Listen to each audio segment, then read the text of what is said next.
السلام علیکم، آپ دیکھ رہے ہیں کے نیوز ایچ ڈی۔ میں ہوں کرن ارشاد۔ خبر شامل کرتے ہیں ساہیوال سے۔ ساہیوال صوبائی سیکرٹری سوشل ویلفیئر امرین رضا نے کہا ہے کہ صوبائی حکومت ڈینگی بخار کو کنٹرول کرنے کے لیے ہنگامی بنیادوں پر اقدامات اٹھا رہی ہے۔ مزید اس حوالے سے رپورٹ کر رہے ہیں سید وجاہت علی شاہ۔ جی بالکل، صوبائی سیکرٹری سوشل ویلفیئر امرین رضا نے کہا ہے کہ صوبائی حکومت ڈینگی بخار کو کنٹرول کرنے کے لیے ہنگامی بنیادوں پر اقدامات اٹھا رہی ہے اور تمام سرکاری ادارے اس مہم میں محکمہ صحت کے شانہ بشانہ کام کر رہے ہیں۔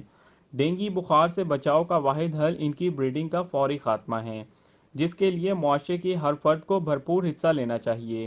انہوں نے یہ بات ڈی سی آفس میں ضلع ساہیوال میں ڈینگی مچھروں کے تدارک کے جائزہ اجلاس سے خطاب کرتے ہوئے کہی۔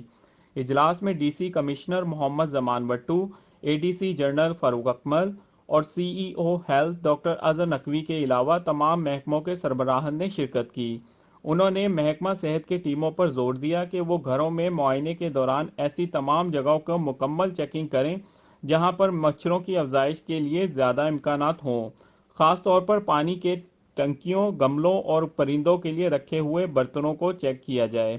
اجلاس میں سی ای او ڈاکٹر اظہر نقوی نے بریفنگ دیتے ہوئے بتایا، ضلع ساہیوال میں اب تک ڈینگی بخار کے لیے 12 مریض داخل ہوئے ہیں، جو کہ تمام دوسرے شہروں سے آئے ہوئے ہیں، اور ان میں سے 10 مریضوں کو علاج کے بعد ہسپتال سے ڈسچارج کر دیا گیا ہے۔ جی